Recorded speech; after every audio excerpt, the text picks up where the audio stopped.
సర్వ మానవాళికి రక్షకుడు, మనకు కొండంత అండగా నిలిచేవాడు, మనసులో తలచిన వెంటనే గుండెల నిండా ధైర్యాన్ని నింపగలిగే మహాయోధుడు, అభయహస్తంతో ఎల్లవేళలా మనల్ని కాపాడే ఆ భగవంతుడిని ఇప్పుడు మనసారా స్తుతించాలి.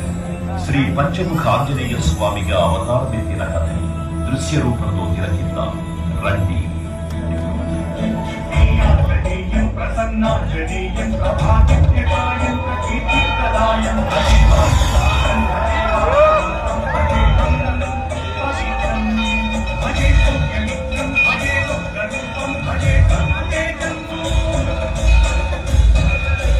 అది రామాయణ మహాయుద్ధం భీకరంగా సాగుతున్న తరుణం. శ్రీరామచంద్రుని సారథ్యంలో వానర సైన్యంతో విజృంభిస్తూ లక్ష్మణ స్వామి తనతో పోరాటం చేస్తున్న రావణుడి కుమారుడు ఇంద్రజిత్ తలని బాణంతో ఒక్క వేటుతో వేరు చేశాడు.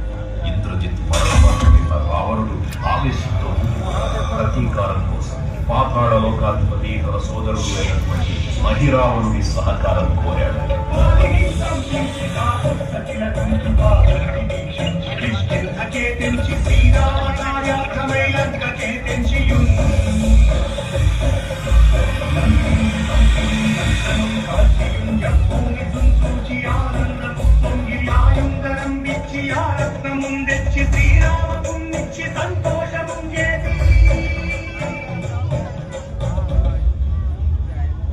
తన ప్రభువులను కాపాడుకోవడానికి వాయువేగంలో పాతాళ లోకానికి చేరుకున్న ఆంజనేయ స్వామి సగం మొసలి సగం వానర రూపంలో ఉన్న వింత జీవి ముఖద్వారం వద్ద కాపలా కాస్తూ కనిపిస్తుంది.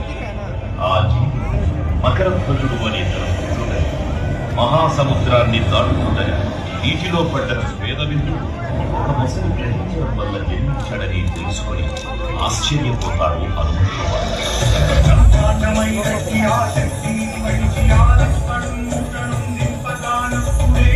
సంజీవిని తెచ్చి